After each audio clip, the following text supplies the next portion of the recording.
Today I will try to speak about a controversial theme, and I'm speaking about BUR-ZUM and about Varg vigilance or Varg Christian vigilance.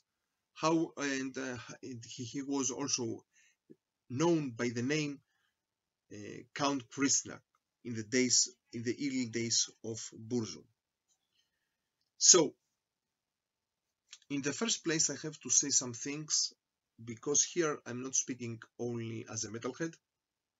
I'm not speaking only as a metalhead that I like very much black metal and Norwegian black metal, and also I like BUR-ZUM, but also I'm speaking as a Jew, as a religious Orthodox Jew, as a biblical Zionist, as an Israeli, a patriotical Israeli that I live in Israel.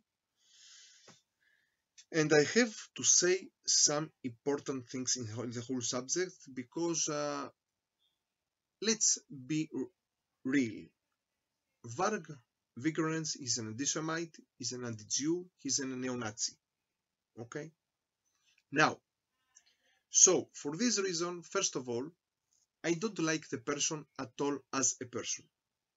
And of course, I hate his ideology, his anti-Semitical and neo-Nazi ideology. But when one person makes very good music and he does not take his music as an element to bring his ideology to the masses, so in this situation, I'm ready to listen to his music, and if I like his music, I will say it. I like his music and I don't like the person. I make the difference between the two. So this is also the whole situation about BUR-ZUM. For example, I will not sit and listen to any NSBM band, National Socialistic Black Metal Band. But I will not listen, never in my life, Absurd from Germany, for example. But from the other hand, when we have a band that we know that some members of this band, they are Nazis or they are anti-Semites, and I don't like them and they don't like me, okay? I hate them and they hate me. But in any case, if in their music they are not making nothing that has some Nazi or anti-Semitic element, they don't have words against Jews or against minorities in general, on racist or neo-Nazi lyrics, and they don't have covers in their albums that they are of this style, neo-Nazi style or anti-Semitic style, so I'm ready to listen to them. And BUR-ZUM, in their first works, in his first works, because it's, let's say it's one man's band in reality, he didn't make nothing that has connection with Nazism in his lyrics. So from this point of view, I'm ready to listen to BUR-ZUM albums, and especially to the first 4 historical albums of him. Okay, this is one important thing that I have to say. And I'm not coming to judge him about the murder of Euronymous Oysten Asserlev. Of course, I'm against the murder. Of course, I'm against that he burned churches. But I'm not coming to judge him about the murder. Okay, I don't know what was in that night on Oslo, when he came from Bergen to Oslo and he murdered Euronymous Asserlev. I don't know if he's correct when he says that he was self-defense. Even that when someone stabs the other 30 plus times, this is not like a self-defense. But here I'm not coming to speak about the whole subject, and for this reason also I'm not come to take a part when it was the whole theme of the film Lords of Chaos, that there were many black metal heads and many followers of Varg that were very angry when they saw that the Varg is the only bad guy and Euronymous is not a so bad guy. I'm not coming to this thing because I don't know Euronymous, he was not also a saint, and we know that. But I'm not coming to judge him about this. Yes, I'm coming to judge him about his anti-Semitism and about his neo-Nazism. Even that today maybe he's also he's angry with the other neo-Nazis, and today he speaks about it that he's the Thulelian perspective. And yes, I'm happy that YouTube closed his channel. Know that I'm again. I don't agree with everything that about what YouTube and Facebook they are doing about the censorship.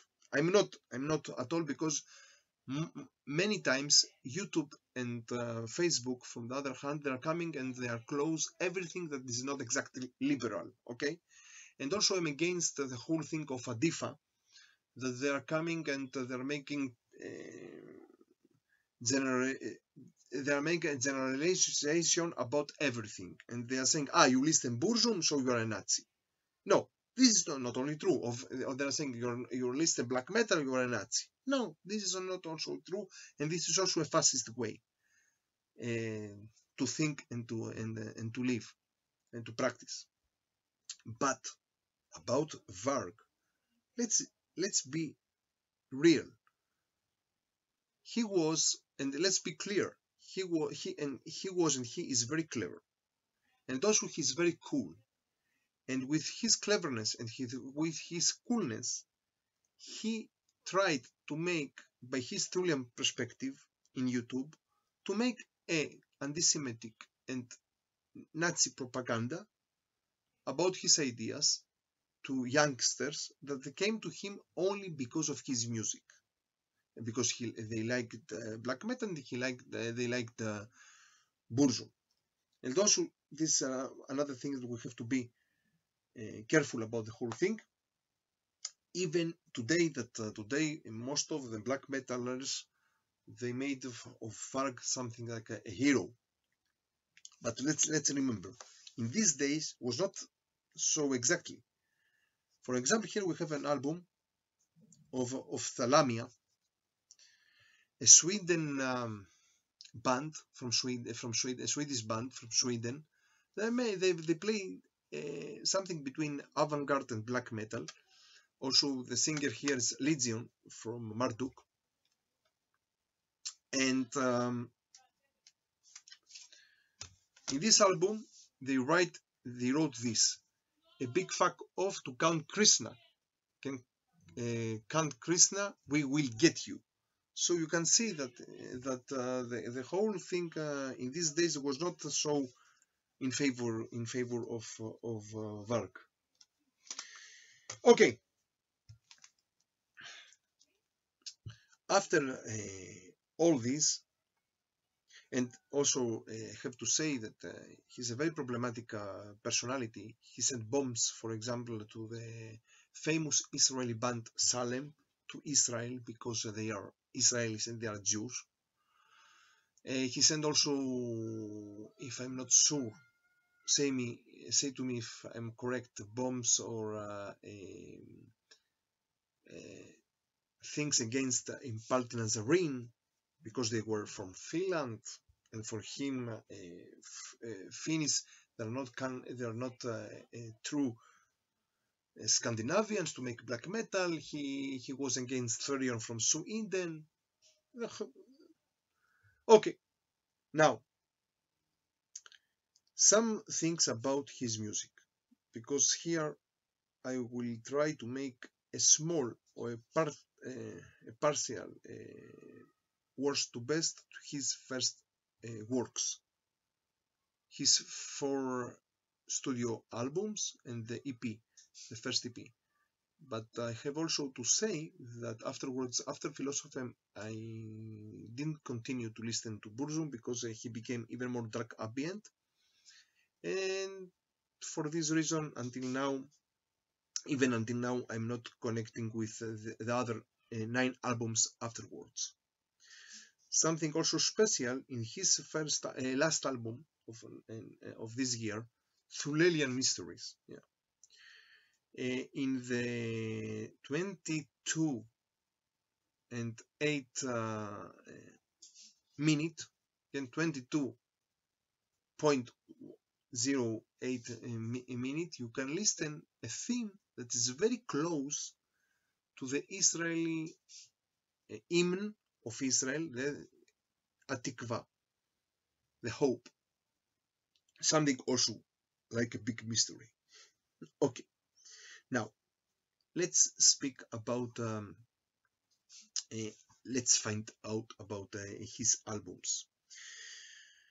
So in the fourth place for me comes the album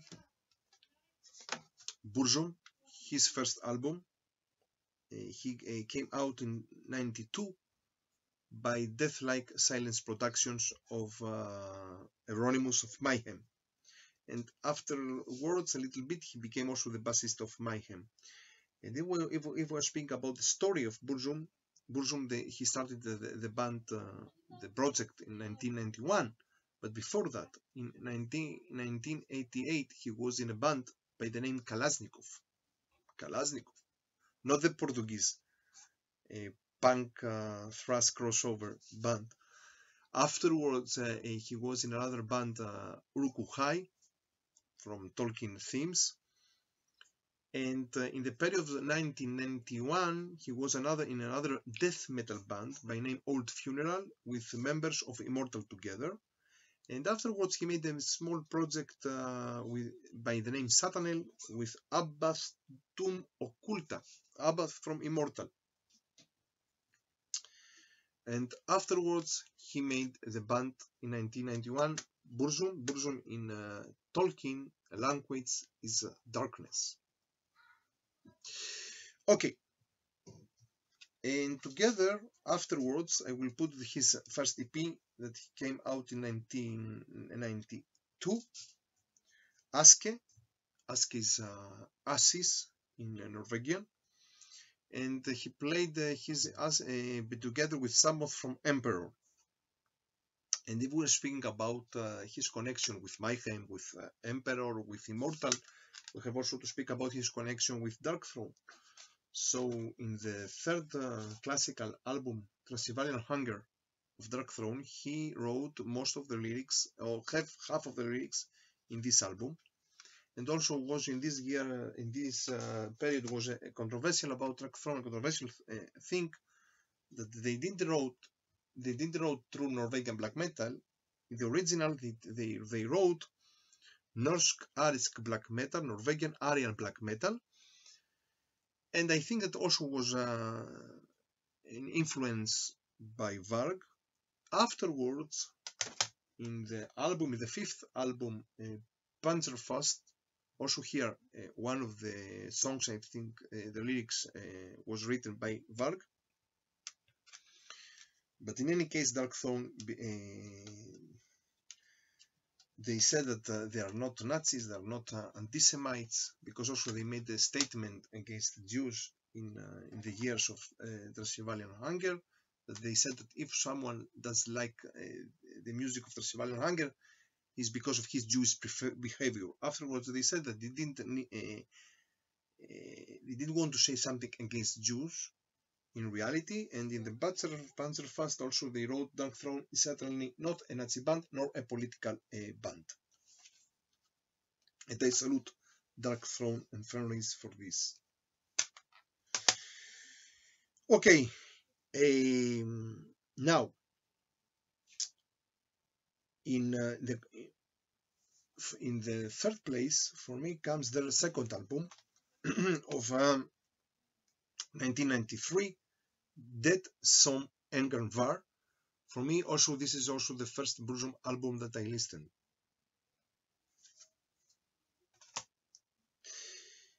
In the in the second place for me comes their third album, Evis Lisset tar oss. Okay, Let's the Light Take Us in Norwegian. A very good album, so strong album. And let's say BUR-ZUM Varg with his voice, his special voice, and with his melancholy inside the Norwegian black metal, he was one of the most important influences to suicidal black metal that came afterwards. BUR-ZUM Varg together with Bethlehem from Germany, for me they are the bands that made so big influence to suicidal black metal afterwards. A great album, and I know there are many people that prefer this album in the first place, and I understand them, but for me, in any case, in the first place, their fourth album, Philosophem of 1996, all of these albums, he wrote them in the period between 92 and 93, but Evis listed are Os and Philosophem, they came out when he was in jail because of the murder of Euronymous. And in Philosophem, this is the masterpiece of BUR-ZUM of Varg, a strong combination between melancholic black metal of his style and dark ambient. A very, very strong and good album. So this is about BUR-ZUM, at least in their first classical works. So from Israel and from Jerusalem, stay metal and stay heavy.